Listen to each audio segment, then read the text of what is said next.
Hi everyone, it's Mrs. Ross. I'm going to read you a story called Duck and Goose, and it was both written and illustrated by Tad Hills. And when I open the front cover, I notice in this picture there's something lying in the grass right here. And we're going to find out what it is. When I turn to the title page, I see there's a goose running towards it and a duck running towards it. So here we go. Oh my, what is that? Duck quacked. That's a silly question, Goose honked. It's a big egg, of course. Of course it is an egg. I know that, huffed Duck. What I mean is, where did it come from? Goose looked skyward. He looked to the river. He looked to the fields. He thought very hard. Who are you? He asked finally. I, said Duck, puffing out his feathered chest, am the one whose egg this is. I saw it first. Goose quickly raised one webbed foot. It's mine. I touched it first. Hey, you should never put your dirty foot on an egg, Duck scolded. Don't you know anything about caring for eggs? Yes, I do, Goose cried out. Stop yelling, Duck yelled, and then whispered forcefully, don't you know that you and your screaming are very likely disturbing the baby bird who is trying to take a snooze inside this egg? Goose wished that Duck wasn't right. He lowered his head and whispered softly, I'm very sorry. Go back to sleep in there.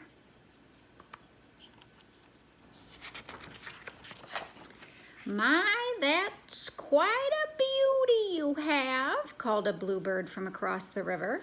Thank you, it's mine, quacked Duck. Actually, it's mine, honked Goose. Thank you.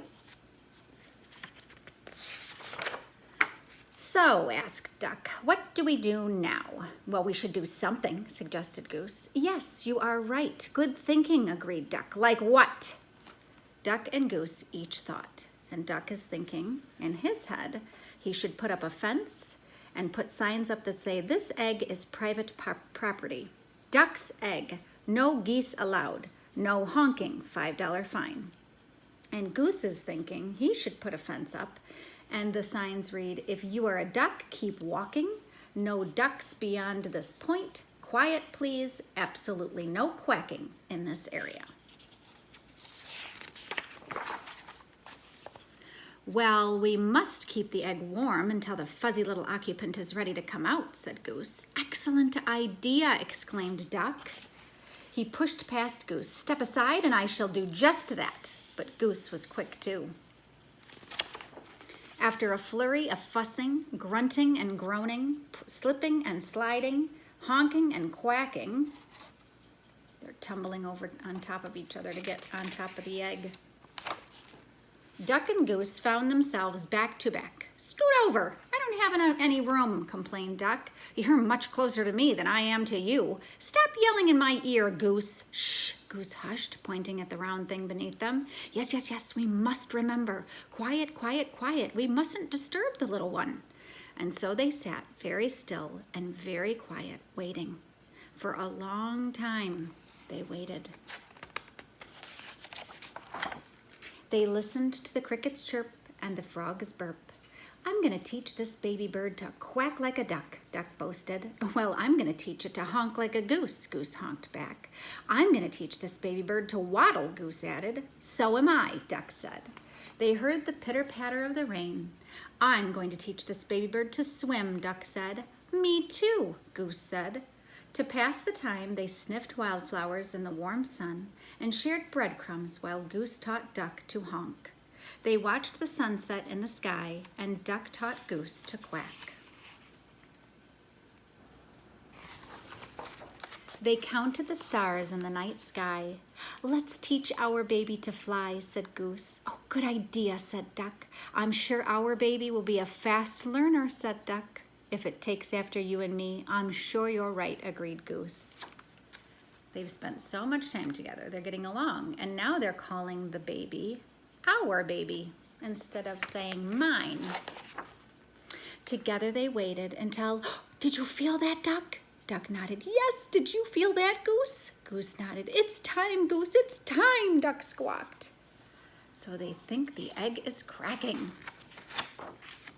Quickly, Duck slid down and started running in circles around their egg. What should we do now? He hollered. I think we should remain calm, Goose yelled back. Excuse me, a little voice called out. Do you see something hiding behind the egg? Duck stopped. In all the exciting confusion, he had failed to notice the bluebird kicking their egg. Can I play too? She asked.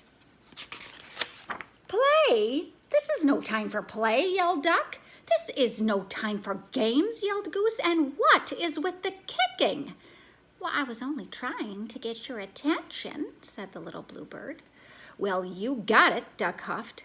False alarm, Goose. Back to work. Can't you see that we are very busy here? Goose explained to the bluebird. This is serious business. This is perhaps the most important moment of our lives. Oh my, I'm sorry, apologized the bluebird. Oops, sorry.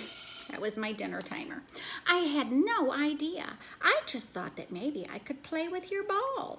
It really is a nice one, she added, and then she flew away. Goose gulped. Did she say ball? He whispered to Duck. You know, I did have my doubts, Duck finally said. It is a bit squishier than most eggs I've seen. Yes, and I must say, I was somewhat suspicious of those big dots, Goose admitted. It may not be an egg, but it is lovely, said Duck. Oh, absolutely, Duck, Goose agreed. It's a keeper.